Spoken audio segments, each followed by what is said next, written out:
Hello everyone and welcome back to my channel Facts About Forensic. For more updates you must follow our Instagram page. So in this video I am starting a new series which is Indian Evidence Act. I am telling you the sections which are very important for UGC NET examination and also for many entrance examination. If you are a BSc student and you want to pursue MSc, then you must watch this video because in short and in very understandable manner I will be telling you about everything. Okay, so first of all, the section first of Indian Evidence Act is short title, extent and commencement. So the short title, the title of this act is Indian Evidence Act and it came into force on 1st September 1872. There are total 167 sections and 11 chapters in this act, like in the whole Indian Evidence Act series. So you need to remember when this act came in, that which is on 1st September 1872. Okay. Now we will. So our next section is repeal of enactment. This is just a basic section. You just need to remember the section 2 of Indian Evidence Act is repeal of enactment. There is nothing in this section, so you don't have to like get tensed. So okay, so we will now go on to next section, which is section 3, and it is very important section because this section gives definition of some basic terms which is very important in forensic. So section 3 is interpretation clause, and this section gives definition of quote, fact, relevant, fact in issue, document and evidence. So slowly we will go to these definition and we'll try to understand what these definitions are basically. Okay, so our first basic definition is court. We all have heard the term court, and when we hear the term court, there is a room with a judge and with all the chairs and two like standing things where witness came or the victim or abuser came and all the trial occurs in the court, right? We all have seen in the movie. But what is the basic definition of court? Court includes all judges and magistrate and all person who are legally authorized to take evidences except arbitrators. Who are arbitrators? Arbitrators are advocates or lawyers who are hired by court for some trials. Okay, so courts include all the judges. It include all the person who are legally authorized to take evidences are, we all know that evidences are very basic part of crime, and in every crime we get evidence and every crime trial occurs in court. So we basically require evidence and we basically require court to accept those evidence. But arbitrators are not authorized, or these are not authorized to take evidence, so these are not accepted as a part of court.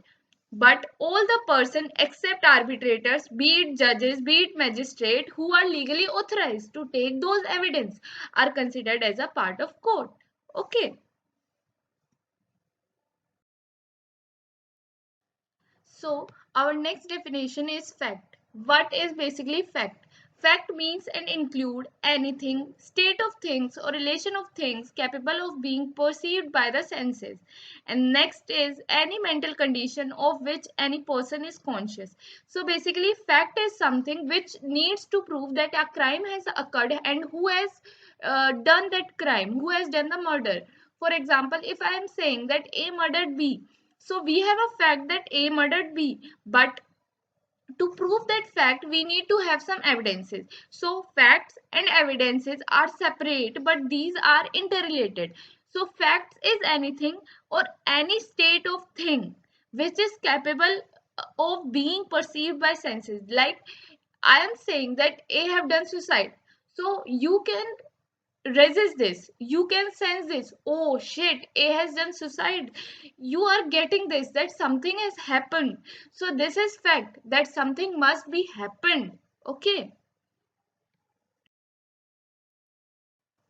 So our next definition is relevant. What is relevant? So any fact is relevant when it is connected with other fact and referred to in the provision of this act. So any relevant thing, the fact must be relevant, that there should not be any fake news. Like we all know that so much fake news are going on here and there. We all are on social media and we all know how fake social media is. So many fake news are on social media. So to before accepting those news, we should confirm the relevancy of the fact. We should not believe the fact beforehand. And when any fact is relevant, the fact is relevant when it is connected to the crime, and not only crime, it must be connected with other facts also. Like if I am saying that A came to B's house with a car and there he murdered B and returned back to his home. Okay, so there and someone sees that A coming to B's house. So this fact is related to B's murder, right? So the facts must be interrelated. There should not be like something different occurred and something different occurred. Like I'm saying that A murdered B and someone is saying I have seen B eating pizza. Okay, these facts are not related and this is not relevant. So now we will study about facts in issue. What are basically facts in issue? It means and include any fact from which either by itself or in connection with other facts existence, known existence, nature or extent of any right, liability or disability asserted or denied in any proceeding. So basically it is something which help our facts or evidence to be proved right or wrong, and it also helps our fact to be proved, like to be it mainly acts as evidence, but it is very different from evidence. For example, I am saying that A murdered B, then we have different facts, like B provoked A to murdered him, and then second will be there was a fight between A and B, and in that fight A murdered B. Okay, so these are the facts in issue on which our fact, which is A murdered B, is based. So it basically helps to prove the fact, uh, to get the truth of the fact, to get the truth of the crime. This is facts in issue. So our next definition in this section is document. We all know that document means any matter expressed or described upon any substance by means of letters, figures or marks, or by more than one of those means intended to be used or which may be used for the purpose of recording that matter. So basically document is anything. It can be anything on which something is expressed. Like it can be a dead body if some message is written over there. It can be a wall.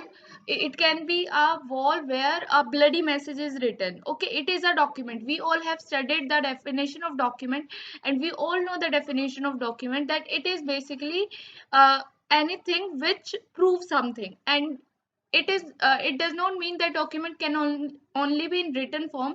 It can also be in an recording or an audio form. Now audios are also accepted in court as a part of evidence. Now we will move to our next definition. So our next definition is evidence. We all know that in any crime, evidence is must. There must be an evidence with the help of which we can prove the crime. So evidence is all statements which court requires to made by witness related to the fact under inquiry, which is basically known as oral evidence. And it also include documentary evidence, all documents including electronic records produced for the inspection of the court. So basically when a witness is called in the court and he gives a statement, that is also an evidence, and this evidence is known as oral evidence. What is documentary evidence? For example, a suicide has occurred and the person has written a suicide note prior to his suicide. Okay, so this document will become a documentary evidence, or we can also say that photos and videos which someone has recorded, or by chance someone have that, so those are also documentary evidence. So evidence can be proved, disproved, and not proved. What is proved evidence? And evidence is proved when it is like accepted by the court. What is disproved? When evidence is brought but it is not accepted by the court and a court denies this. Not proved is the evidence is not brought up to court. Like there is no evidence for crime which is brought up to court. Okay, so this was the state. This was the At last, I would like to thank you to watching that you watch my videos, and in this video we have studied section 1, 2 and 3 of Indian Evidence Act, and I will be back with many more sections. And not only Indian Evidence Act, I will be starting IPC, CRPC and fundamental rights, which is very important for UGC NET. So for that you have to stay tuned and please subscribe to my channel Facts About Forensic. Thank you.